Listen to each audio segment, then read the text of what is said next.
What's up, everybody?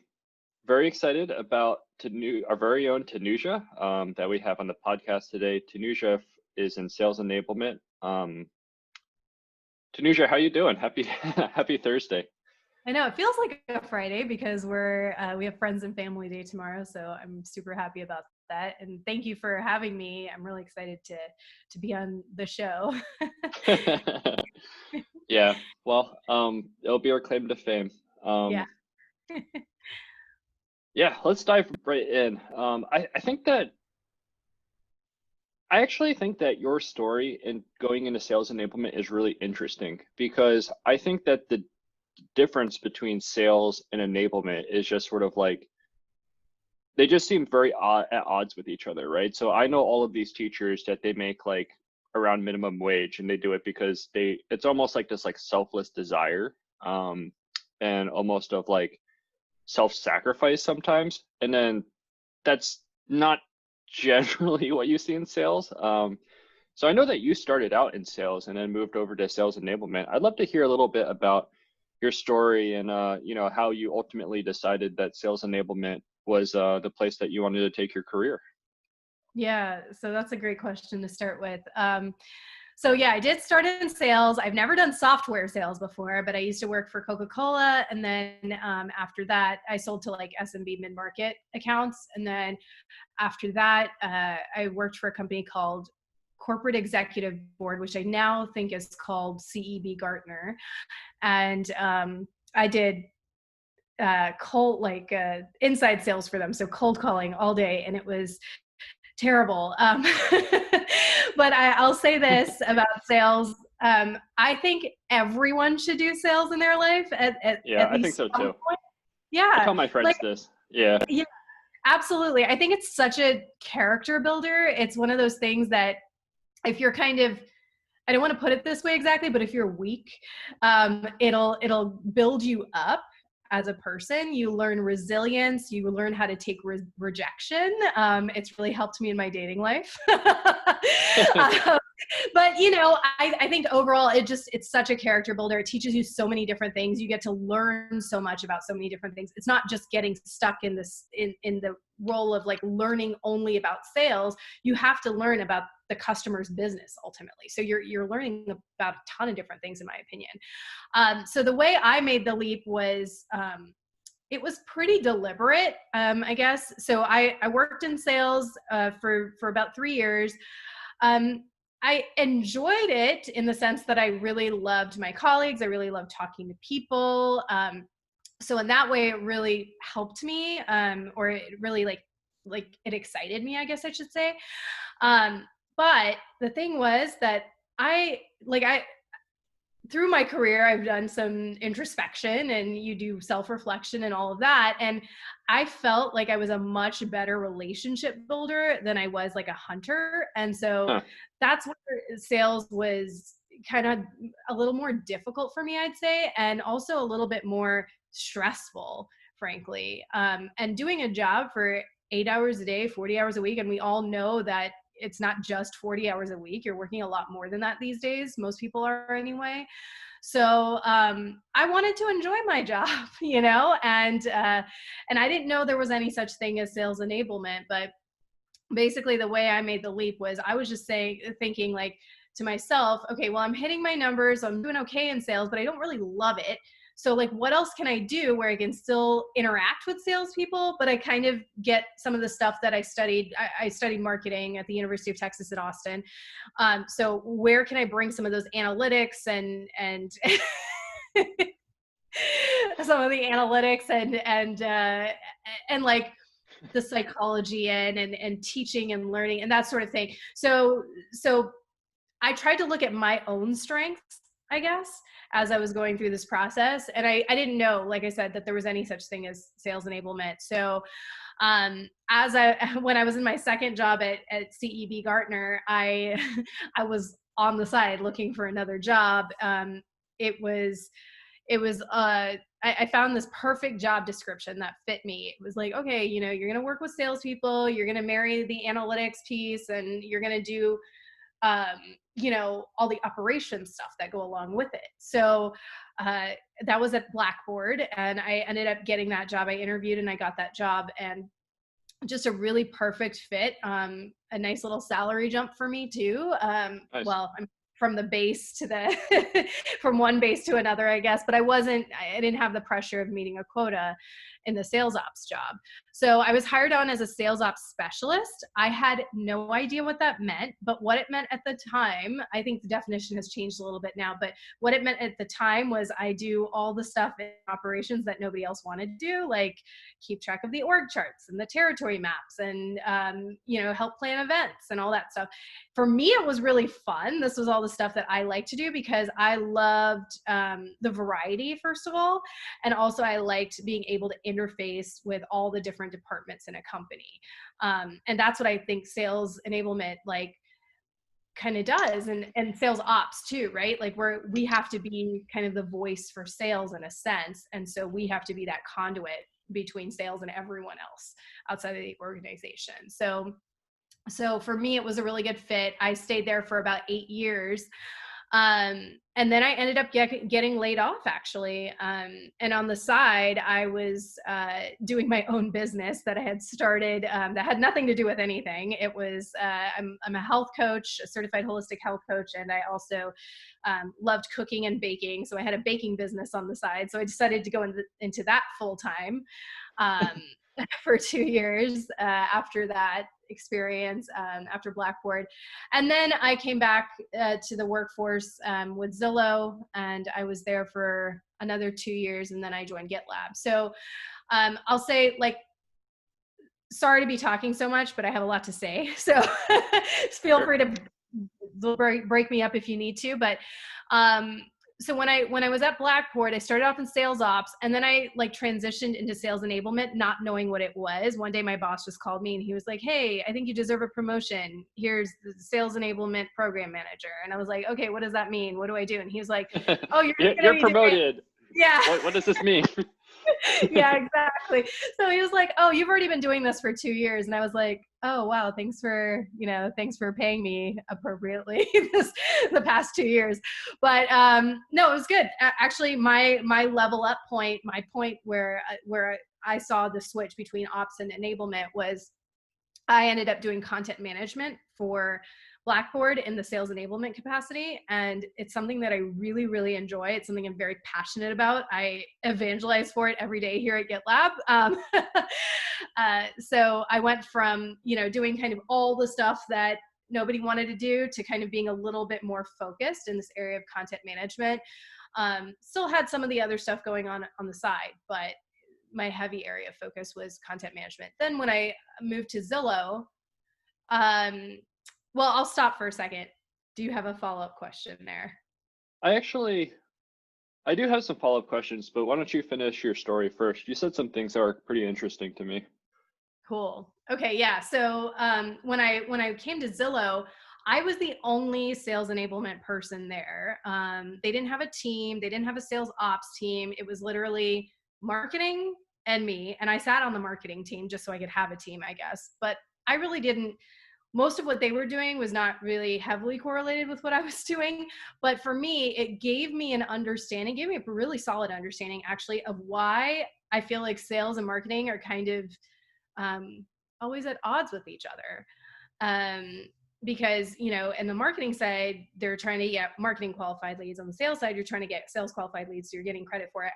The commission structures at Blackboard, at Zillow, were set up a little bit differently than I think they're set up here at GitLab. So it was a bit of a different experience, but it was super interesting and fun to be a part of that team. And it gave me the ability, or the opportunity, I should say, rather, to build a sales enablement function from the ground up at Zillow. And I'll say Loop was the specific brand at Zillow that I worked for. So we had it was a fairly small sales team. We had about 50 sales folks, and we did everything from content management, sales onboarding, continuing education, content creation, competitive intelligence. It was just me.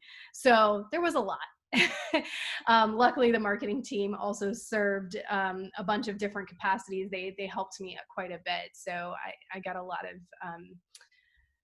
of assistance from them on that side as well. Yeah, go Yeah. ahead, Chris. One of the things I really like about what you shared is that I think that a lot of people I think that what I'm hearing is that like you followed what you were passionate about. And I think that takes a lot of like self-awareness. And not everyone has self-awareness, like looking deep within and saying like, what are the things that I actually like doing as a person? So I commend you for that. I think it's awesome that you landed into a role that you really liked as your second hop. A lot of the other people that I've interviewed, it might have taken them 4 or 5 hops before they really found a role that they wanted to make their career out of. So that's pretty rare. As a matter of fact, I think that that's the shortest time to like, career trek that I've interviewed so far. Um, I actually have an interesting question actually, I'm going to table that one for a bit. So yeah, so thanks for talking to me about your career and everything that you've done. It's really great to hear your story. I think that one of the misperceptions about sales enablement, and I'm specifically talking about sales enablement here. I know that you also have experience in operations and things like that. So just sales enablement for this one. But I think that a lot of people think that they know what sales enablement does, but I can almost guarantee you that there's a lot that happens behind the scenes that people don't consider. And that like when you're running SQS, for those that aren't here at GitLab, SQS is our sales onboarding. So for those of us at GitLab, like we see y'all for 20 hours, but you're not running SQS all the time, right? And then out of those other 20 hours in that week, you're doing other things as well. So what's the actual day-to-day look like? And so like what are your priorities? What are what are your deliverables? What are the things that you're doing that aren't as much visible to those of us that are in sales? Yeah, so it's a lot, quite a bit of stuff actually. So in the background, before every SQS starts, that stands for Sales Quick Start, in case your audience is not aware. But yeah, every SQS requires some planning ahead of time. So y'all are seeing me and John. John is the sales training facilitator. You're seeing us for about 20 hours, like you said, maybe not even that much.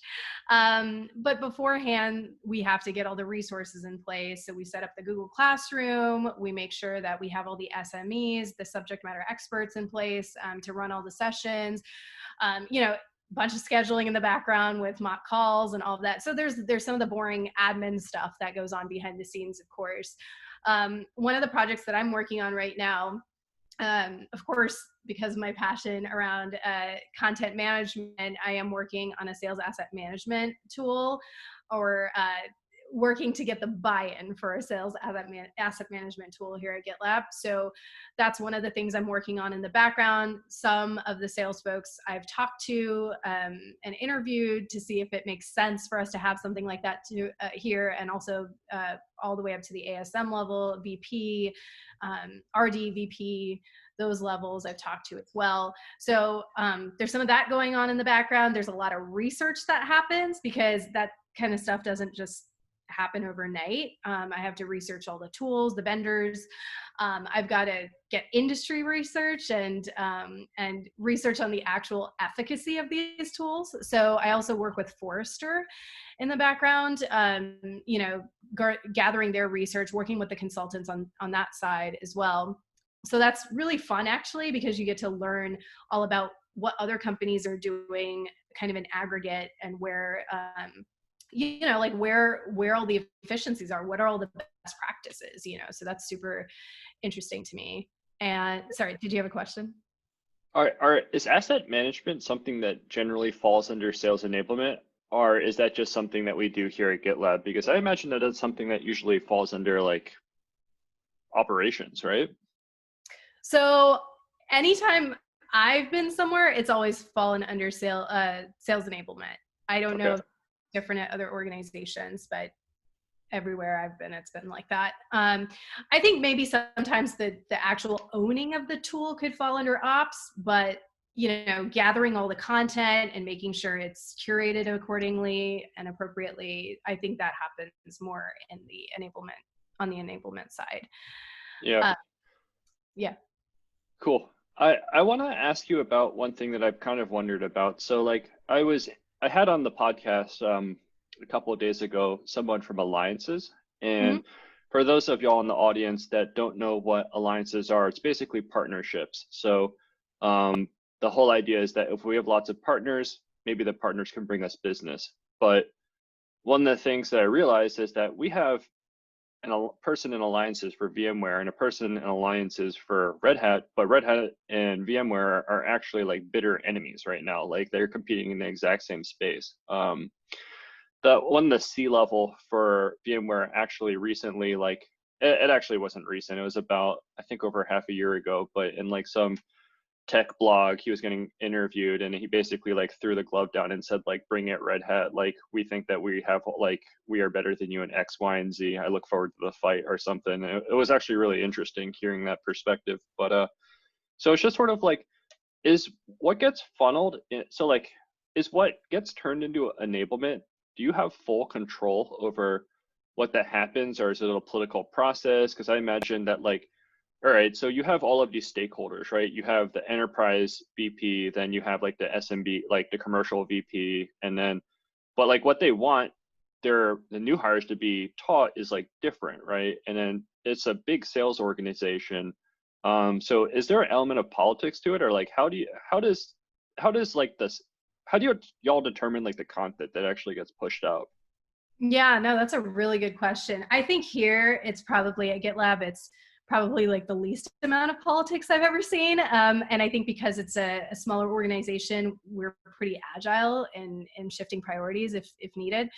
Some of the other places I've been, it's been a lot more political process, but I will tell you from my perspective, I don't want to speak for the entire team here. I'm going to speak from my perspective.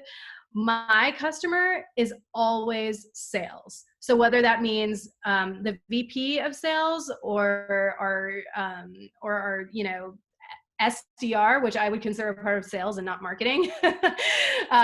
So all the way from that whole spectrum to the TAM or the SA, and of course the AE and the SAL, like those are all my customers. That's who I care about the most. What are they seeing out in the field that they really need enablement on?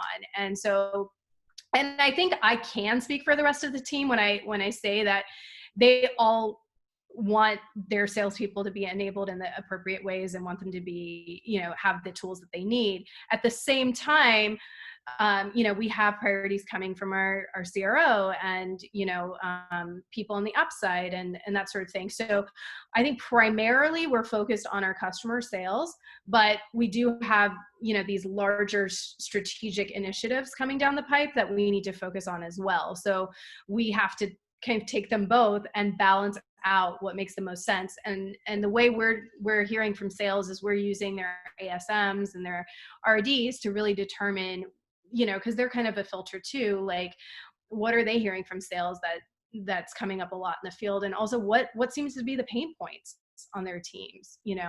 So we take those, and then we take through our leadership calls that we have with them, and then of course we take initiatives from McBee and Hong and our other leaders, and we try to mesh them together to make sure that we have the appropriate enablement initiatives. And I don't think that any of us kind of do anything helter-skelter. Like I think maybe there's an idea that we do that, but I don't think we do. I think most of our initiatives are well thought out, and we do put we put effort into these, we put thought into them. We don't want to waste resources. So yeah, that's how we approach things. I hope that kind of answered your question.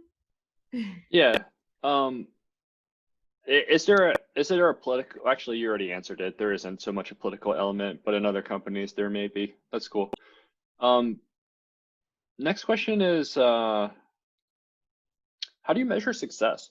So like, Yeah, if you're in sales, it's like, I have a quota, I'm carrying a bag. Well, it's very clear. I was supposed to sell $10,000 worth of stuff. I sold $11,000 of stuff. So that's very clear. Like, do most sales enablement organizations measure success? And I'm just curious as to like, what is common across industry, and like how do the ones that actually do measure success, if that is something, I don't know the answer to this question right now, if that is something that people do, how do they do it? Because like I'm just curious as to what your experience in there is.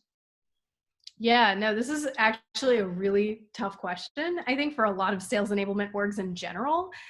Um, it was funny. Yesterday we were on a call with Forrester, and we talked about, okay, enablement professionals it's not recommended that they be measured in like based on what sales is achieving, right? So it's not necessarily like a direct um,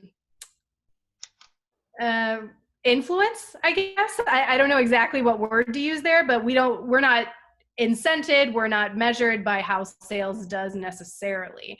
However, we do have MBOs. I mean, we have objectives that we need to meet. We have certain goals for every quarter that we need to meet.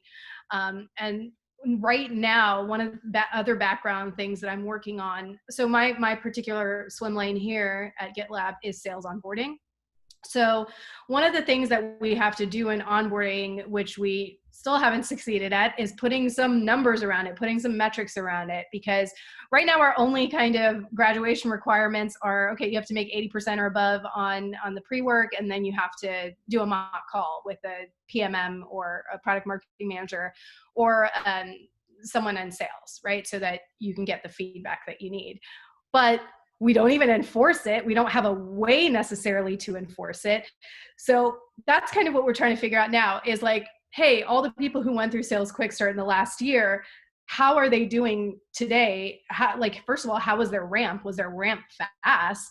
And can we compare that to what we had before we had Sales Quick Start? The people who joined, what was their starting? How long did their ramp take? And so these are questions that I'm trying to figure out, not on my own. I'm working with Noel, who's on the sales ops team or field ops team, and he's pulling data from Sisense and Salesforce and helping me to kind of put that all together and figure out what it means, because I'm not necessarily a data person on my own. Yeah.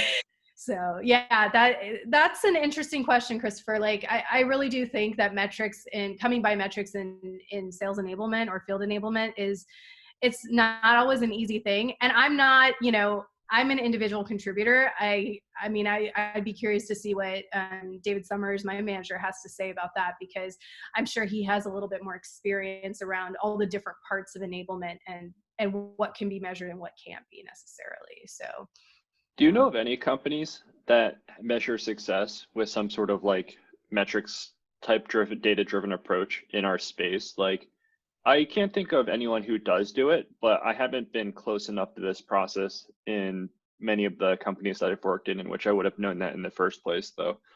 Long story short, I haven't heard of anyone doing it. I wonder if people actually do it, or if it's just sort of like everyone sort of like trying to solve the same problem. Yeah, so I've never, anywhere I've been, so the biggest sales enablement organization I've worked at was probably Blackboard. We had about 600 sellers, maybe 700 sellers, and we didn't do it there. Of course, that was earlier in my career, so I don't necessarily think we had enough tools. We barely even had Salesforce stood up in that organization when I first started. So we didn't have, the data came later from that. So I think it is kind of a moving target for everyone. But I won't say that no organizations are doing it, because I don't know for sure. Gotcha. All right. Thanks for talking to me about the day-to-day of what goes on behind the scenes. Yeah, I'd love to just sort of like, so for this podcast, it's basically lots of people coming in, trying to figure out what's next for their careers. Let's just say that like someone's been listening to this podcast and they're thinking to myself, man, some of Tanuja's story actually resonates with me too. So it's like, I like to one day not be quota carrying. I would like to, build deeper relationships with stakeholders and work on long-term projects. The idea of teaching people for a living is something that sounds fun. What would your advice be to someone like this? That like, so like, how could someone like start positioning themselves so that they would one day like move into a sales enablement position? So I guess a two-part question. What sort of skills and, like experience should this person be investing in to prepare themselves? And then the second part of the question is like, how does someone actually generally make that transition? Is it just sort of like a company grows and then they need a sales enablement person and then like you have a relationship and then so generally it's just like that, or like, is there like a clear career path to sales enablement? So good question. I'll kind of split it into two parts.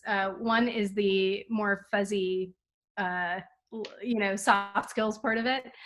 And so recently I was kind of in a situation where I didn't know what my next move was going to be. And so like, one of my really good friends actually suggested the book, What Color is Your Parachute? I don't remember who it's by, but I think I've read that one. yeah, so it's a really good book to kind of help you outline. So there's an Audible version, there's a physical version of this book, a hardcover or whatever. I would really recommend probably getting the physical book versus Audible, but you can do it on Audible with the PDF also. But basically, it gives you kind of an outline to help you determine what it is that you enjoy about your career. So like you have to do the soul searching first, what your strengths are, what you enjoy doing, what kind of life do you want? What kind of lifestyle do you want? It's really important to me to be able to work from home and have a certain amount of flexibility in my day-to-day life. So that's one of the reasons I really love GitLab, and I like really love their emphasis on like family first. And that's one of the things that kind of keeps me here, drew me here, of course, but keeps me here. This company's values aligns with my own values. So that's really important to me. You can go to a big machine of a company and work there if you want, but it's like, does it align with what you're looking for in your life, right? So that's one part of it, and the strengths part and all of that. Then the other part of it is, the practical skills that, you asked about. So, one of the things that I did when I was kind of making the transition, I would say maybe from Zillow to GitLab was I was like on LinkedIn learning a lot. We had LinkedIn learning for free at Zillow. So I would get on there and like take a ton of courses. So everything from like sales methodologies to like, how do you train adult learners? What is a sales, how do you, develop a sales process, like all the things that, me as an enablement professional, I've seen like my whole career pretty much, but you have to brush up on the vocabulary and the actual process of building all these things out. So I think that's on the practical side. You can take tons of courses. Right now on our team, we're doing a course, I think it's called Sales Enablement Pro. And it has kind of some of those things that I mentioned, all like laid out in a course. And I think we got it for 50% off. So it was like $275. And, the company's paying for it because it's all about our development and everything. So I would recommend that or something like that if you're interested in making the transition. Another thing you asked about was actually making the transition. Do you get maybe the role if you're growing in a company, or do you look outside? That's up to each individual. If you really like the company that you're at, then you should look inside the company, look for opportunities. A company like GitLab is fantastic because it's growing. And if you prove your worth and you prove your competence, I guess, then you have a lot of opportunities, right? So do really well at what you're doing now. Don't skimp on anything that you're doing. Don't skimp on your roles, wherever you are.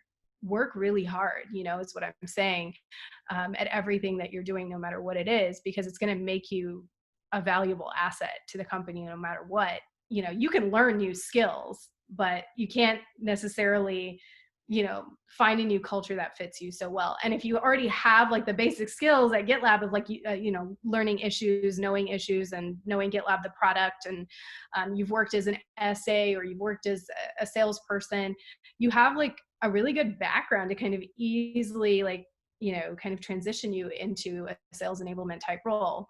The one thing I will say about sales enablement is once the roles are filled, it's not always easy to find them in a company.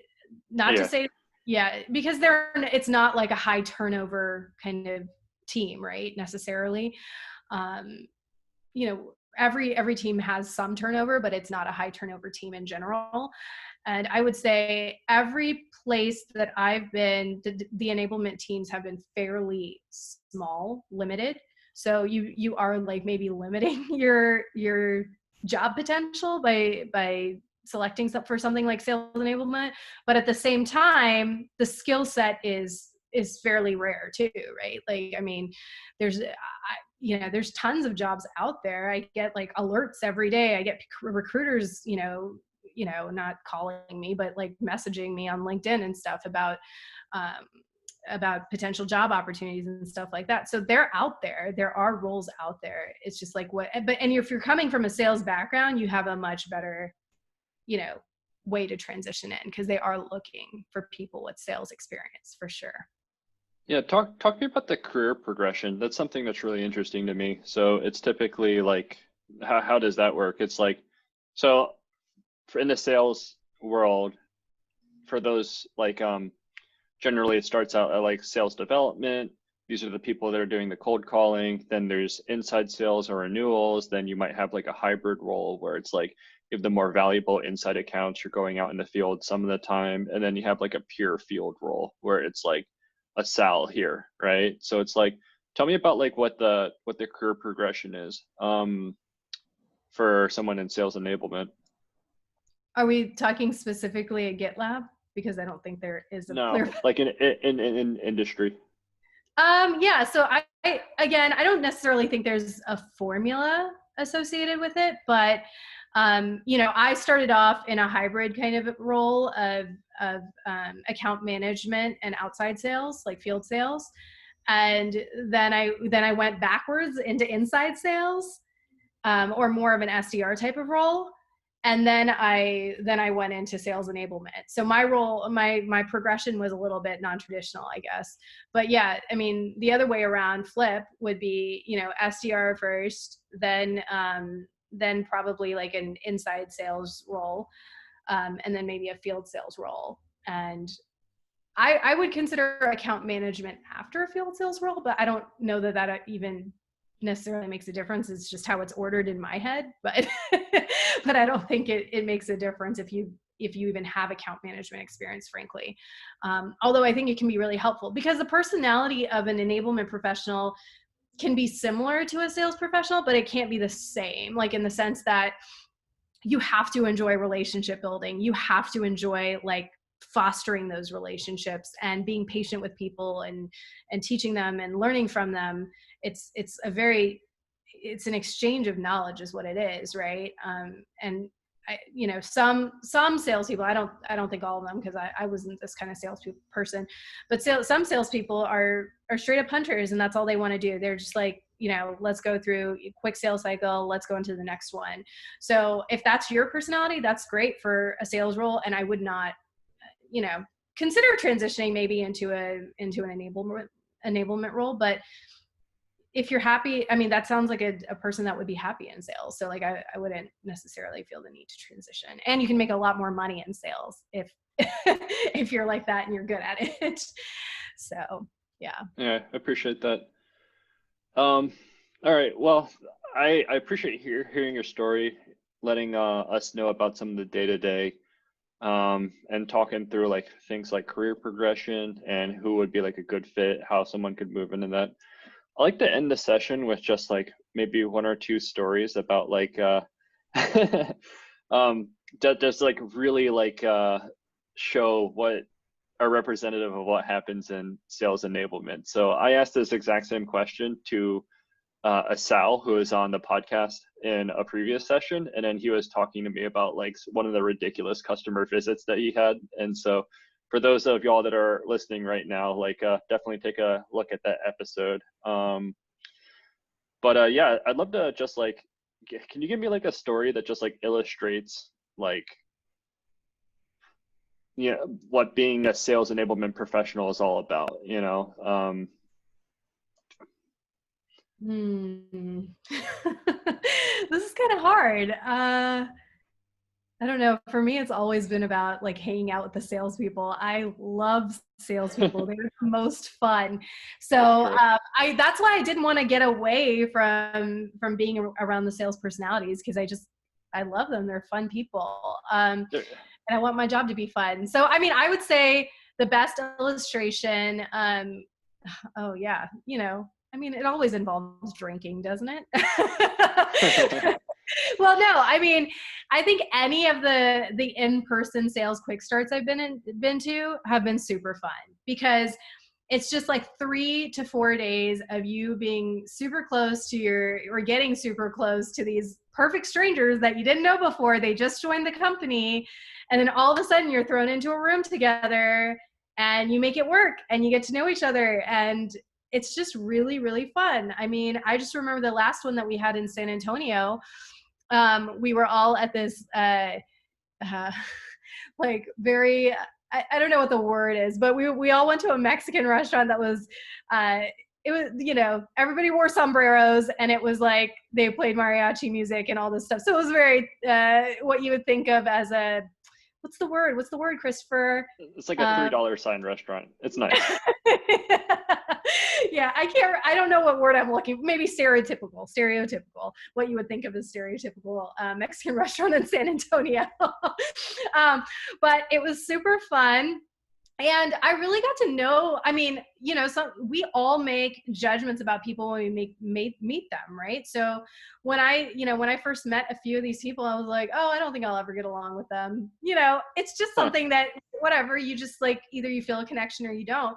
But by the end, I was like, we were at this dinner, and I was sitting on this end of the table with these people that I was like, oh, I'm not going to be friends with them for long or something like that. It was my first impression, but wow, I just got to know them and I was so impressed. I was like, man, who are you? How did I not know this story about you before? So it gives you a chance to dig deep with these folks. And that is the part of my job I love the most, is I Mm, just love getting to know people's stories. That mm. is how you It's know really people. interesting. Yeah. And so, I mean, perfect, it's the perfect reason not to judge a book by its cover. Really try to get to know people, but that is definitely the best part of my job. I love planning the in-person events for folks, because I hope they have a good time, and I hope they have fun, and ultimately they get close to their colleagues, and that's what we're looking for. We're looking to build camaraderie and just like a fun atmosphere and represent the GitLab culture, which I hope I do well.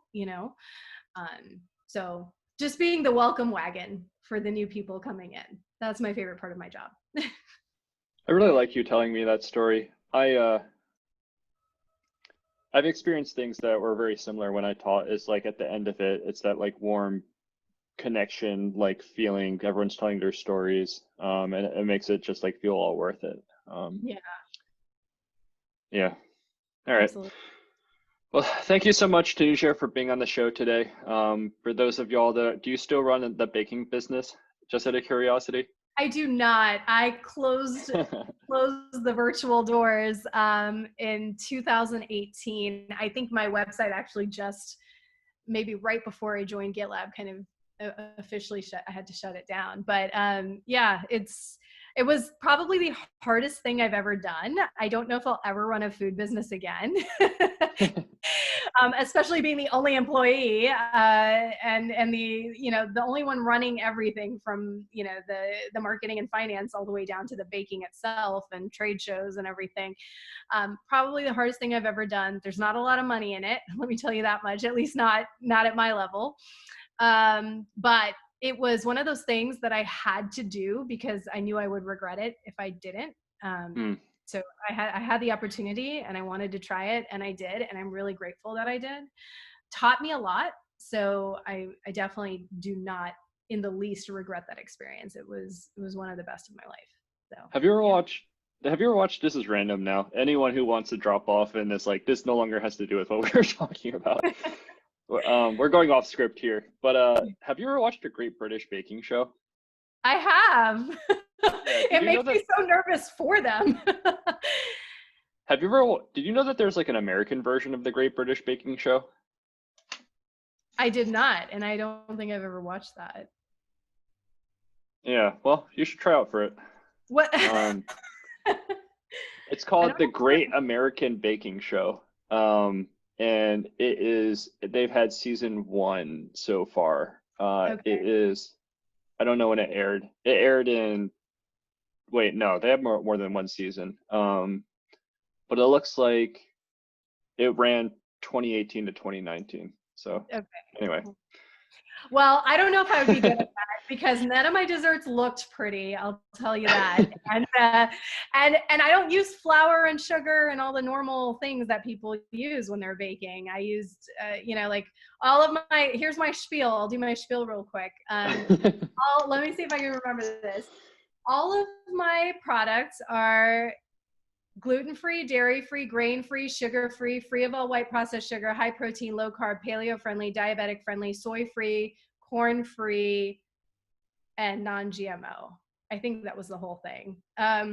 So I use fairly, well, now they're probably not as unusual with keto and everything, but yeah, I use like almond flour, coconut nectar, coconut palm sugar, monk fruit sweetener, all those kinds of ingredients. So it's a little bit different. They behave very differently from traditional baking ingredients.